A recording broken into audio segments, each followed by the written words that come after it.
फौजी की विधवा बहू की होली।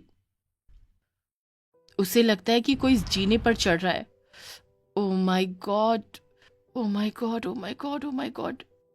फिर उसे दरवाजे के पास एक परछाई दिखाई देती है। Oh my God, oh my, oh my, oh my, oh my, oh my. मान्यता रात में अपने कमरे में बैठी हुई एक डरावनी किताब पढ़ रही थी। रोजी को लगता है कि इमली की आत्मा उसके घर में है। Oh no no no no no. फिर मान्यता किताब पढ़ ही रही थी कि उसे बाहर से कुछ आवाज सुनाई देने लगती है। मान्यता अपने आप को कंबल में छिपा लेती है। ओहे, मेरी मौत पक्की है। हनुमान जी मुझे बचा लो, बचा लो, बचा लो। अचानक उसके कमरे की खिड़की पर एक आहट होती है। इमली, मेरी खिड़की। पापा, मम्मी, भगवान मेरी आत्मा को शांति देना, मैं मरने वाली हूं पर है। तभी अचानक उसकी खिड़की का शीशा जोर से टूटता है। शीशा टूटने की आवाज सुनते ही मान्यता डर कर अपने आप को कंबल में लपेट लेती है। मुझे मत मारना, मैंने कुछ नहीं। इमली आ गई, इमली आ गई। क्या? रिलैक्स मान्यता, मैं हूँ। ये इस तरह कंबल क्यों ओढ़ रखा है? मुझे मत मारो। डर कर मान्यता अपने फोन में हनुमान चालीसा लगा लेती है। अब तुम नहीं बचोगी इमली। ये सब देखकर युवराज की जोर से हंसी छूटती है। मान्यता, ये सब क्या है? हाँ? युवी, तुम, ये सब क्या है? तुम मुझे डराने आए हो? वेट, मैं तुम्हें डराने क्यों आऊंगा भला? वैसे तुम पागल हो गए हो क्या? पता है मेरी जान निकल गई थी। हंसो मत तुम, हंसो मत। तुम खिड़की से क्यों आए हो? और तुमने खिड़की भी तोड़ दी, वो भी इतनी रात में। खिड़की तोड़ने के लिए आई एम नॉट सॉरी, क्योंकि मैं एक सोल्जर हूँ। मिस्टर सोल्जर, अपनी पावर का नाजायज फायदा ना उठाएं।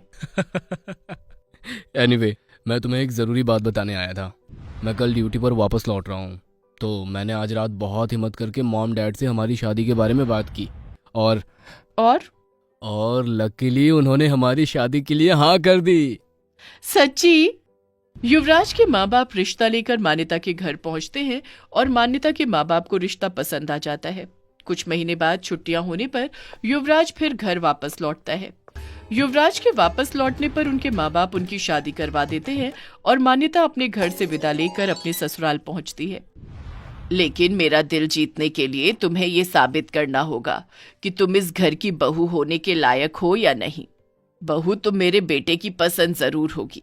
हमने हमेशा ही अपने बेटे की खुशियों का ख्याल रखा, इसी वजह से हमने उसकी शादी तुझसे करा दी। समझ रही हो ना? जी माँ जी। मान्यता बड़े ही चुलबुले मिजाज की अपने माँ बाप की इकलौती बेटी थी। वो बड़े ही नाजों में पली बढ़ी थी। उसकी माँ ने कभी उससे कोई काम नहीं लिया, जिसकी वजह से वो घर के कामकाजों में थोड़ी कच्ची थी। समय गुजर रहा था और अब मान्यता का मन पसंद त्योहार आने वाला था। मन्नू, पता है क्या आने वाला है? क्या? मेरा बर्थडे? नोप। तुम्हारा बर्थडे? सीरियसली? इडियट। तो फिर क्या? होली, होली आने वाली है। सच में? मेरा मनपसंद त्योहार। वाह, लेकिन कब? मनपसंद त्योहार, और ये पता नहीं कि कब आने वाला है। वाओ। अरे बताओ ना। अरे अब से 10 दिन बाद। हमने कभी एक साथ होली नहीं खेली युवी। ये हमारी एक साथ पहली होली होगी। देखना, मैं तुम्हें ना रंगों में डुबो दूंगी। हाँ। देखते हैं कौन किसको ज्यादा रंग लगाता है। बेट। बेट। 2 दिन बीत जाते हैं। ये क्या कर रहे हो युवी? कहाँ हो तुम? खाना ठंडा हो रहा है। युवी, युवी। मन्नू, अभी अभी मिलिट्री से एक इम्पोर्टेंट नोटिस आया है। मुझे कल ही ड्यूटी पर वापस लौटना होगा। तुमने वादा किया था कि हम इस बार एक साथ होली मनाएंगे। ये क्या कह रहे हो? मन्नू, मैं अपनी पूरी कोशिश करूंगा कि मैं होली से पहले घर वापस लौट सकूं। तुम दोनों क्या कर रहे हो? खाना नहीं खाना है क्या? मान्यता, युवराज, युवराज ये क्या बेटा, कहाँ जाने की तैयारी में है? युवराज अपने परिवार को सारी बात बताता है। उसके यूं इतने अर्जेंटली ड्यूटी पर वापस जाने की वजह से उसके परिवार वाले थोड़े दुखी हो जाते हैं। अगले दिन सुबह युवराज अपनी गाड़ी में बैठकर अपने घर से रवाना हो जाता है। उसके बाद सभी घर वाले घर के अंदर चले जाते हैं, लेकिन मान्यता अभी भी खड़ी हुई उस रास्ते को देख रही थी जिस रास्ते से युवराज की गाड़ी जा रही थी। अरे वहीं सो गई क्या? बहू, ओ बहू। आई माँ जी। इसी तरह 2-3 दिन बीत जाते हैं। युवराज के जाने के बाद सुगंधा मान्यता के साथ कठोर व्यवहार करना शुरू कर देती है। बहू, तू मेरे लिए गए सारे इम्तिहानों में नाकाम रही है। तू मेरा दिल नहीं जीत पाई। मैं अपनी पूरी कोशिश कर रही हूँ माँ जी।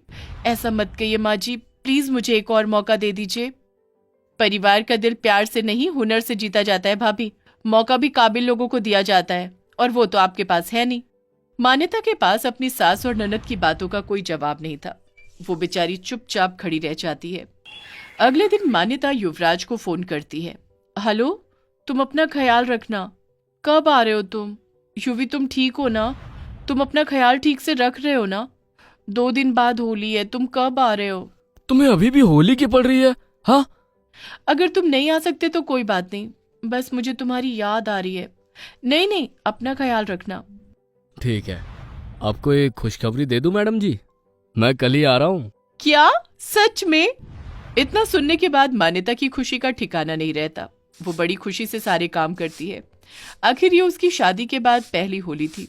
मान्यता इसी खुशी में सुबह जल्दी उठकर काम में लग जाती है। लेकिन अगले दिन सुबह सुबह कोई उनका दरवाजा खटखटाता है। माँ, देखिए ना इतनी सुबह सुबह कौन दरवाजा खटखटा रहा है। मान्यता खुद देख लेगी, तू सो जा। मान्यता जैसे ही दरवाजा खोलती है तो उसे वो मंजर देखने को मिलता है जिसकी उसने कल्पना भी नहीं की थी। उसका शरीर सुन्न पड़ जाता है और उसकी आंखों से आंसुओं का सैलाब बहने लगता है। मान्यता के मुंह से एक शब्द नहीं निकल पाता कि वो बेहोश हो जाती है। आवाज सुनने पर सुगंधा वहां पहुंचती है तो उसके पैरों तले जमीन निकल पड़ती है। वो देखती है कि उसके दरवाजे पर बहुत से लोग खड़े हुए थे और उन्हीं के बीच उसका बेटा भी था जो अब इस दुनिया में नहीं रहा। क्या हुआ तुझे? युवराज, युवराज आंखें खोल बेटा। युवराज, मेरा बच्चा, मेरा बेटा। सुगंधा के रोने की आवाज सुनकर उसका पति और उसकी बेटी भी वहां पहुंचते हैं। उनके परिवार में मातम फैल जाता है। भैया, भैया, ये क्या हो गया आपको? युवराज, आंखें खोल बेटा। हमसे बातें कर, ये क्या हो गया भगवान? थोड़ी देर बाद जब मान्यता को होश आता है तो वो मन ही मन भगवान से प्रार्थना करती है कि ये सब सिर्फ एक सपना हो। लेकिन अफसोस, वो एक सच्चाई थी, एक बेरहम सच्चाई। मान्यता देखती है कि उसका घर लोगों से भरा हुआ था। चारों तरफ रोना पीटना मचा हुआ था। युवी, युवी, युवी, तो तेरी वजह से मेरे घर में ये सब हुआ। मेरे बेटे को डस गई नागिन। तेरे आने से मेरा घर उजड़ गया। सुगंधा मान्यता को खूब सुनाती है लेकिन मान्यता को कुछ सुनाई नहीं देता। वो गम में इतना डूब गई थी कि मानो उसके कान भी बंद हो गए थे। सुगंधा मान्यता को जोर से तमाचा मारती है। ये क्या कर रही हैं आप? मेरी बेटी ने किया ही क्या है? इस सब में इसकी क्या खता है? इसे इसकी सजा जरूर मिलेगी। ये मेरे बेटे को खा गई। ये जहां मेरी बेटी की कोई इज्जत ही नहीं, वहां मैं अपनी बेटी को एक पल न रहने दूं। अब यहाँ एक पल नहीं। मुझसे बहुत बड़ी गलती हो गई जो मैंने अपनी बेटी को तुम्हें सौंपा। मान्यता, चल बेटा, तू हमारे साथ घर चल। तू यहाँ नहीं रुकेगी। मैं कहीं नहीं जाऊंगी माँ। ये क्या कह रही है बेटा? मैं तुझे यहाँ नहीं रहने दे सकती। ये लोग तुझे जिंदा दफना देंगे। अपनी माँ के लाख कहने पर भी मान्यता वहां से नहीं जाती। अगले दिन होली पर सुगंधा मान्यता से पूछती है, मेरे बेटे को तो तू डस गई। ओ नागिन, अब क्या हमें भी डसना चाहती है? तू अपने माँ बाप के साथ क्यों नहीं गई? इस घर के हर कोने में युवराज की यादें बसी हैं। मैं इस घर को छोड़कर कहीं नहीं जाऊंगी। बस बहुत हो गई डायलॉग बाजी। अब अपना बोरिया बिस्तर बांधो और दफा हो जाओ यहाँ से। तुम्हें एक सेकंड भी अपने घर में नहीं देखना चाहती मैं कहीं नहीं जाने वाली। ये घर मेरा भी है। इतना कहकर मान्यता भागकर अपने कमरे में चली जाती है और दरवाजा बंद कर लेती है। वहां वो अपनी खिड़की से देखती है कि हर रोज रंगों की मनभावनी छटा थी। सभी के चेहरे पर होली के रंग गुलाल सजे हुए थे, तो वहीं विधवा बहू के तन पर सफेद साड़ी थी। सभी किसी तरह होली खुशी खुशी मना रहे हैं। ये सब उससे देखा नहीं जाता और वो वहीं बैठकर रोने लगती है। तुमने अपना वादा तोड़ दिया युवराज, ऐसा क्यों किया तुमने? क्यों किया, क्यों किया? मान्यता अपने कमरे में बैठी खुद से ही सवाल कर रही थी, लेकिन उन सवालों का जवाब देने वाला वहां कोई नहीं था। वो रो ही रही थी कि तभी उसे एक आवाज सुनाई देती है, मन्नू, हैप्पी होली। आवाज को सुनते ही मान्यता चारों तरफ देखने लगती है कि तभी उसकी निगाह सामने दीवार पर लगे शीशे पर पड़ती है। वो देखती है कि उसके गाल पर गुलाल लगा हुआ था। ये देख मान्यता चौंक जाती है। क्या ये तुम हो युवी? जब आप तो तुम मेरे साथ हुई हो ना युवी? मान्यता भागती हुई सुगंधा और सायना के पास जाती है और उन्हें बताती है कि वहां युवराज आया था जिसने उसके गाल पर यह गुलाल लगाया। ये कैसी बातें कर रही है तू?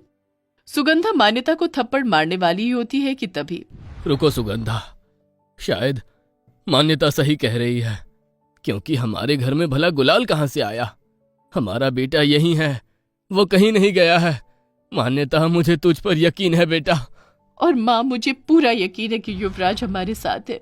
मेरे प्यार में इतनी ताकत है कि दुनिया की कोई ताकत हमें उनसे जुदा नहीं कर सकती, मौत भी नहीं।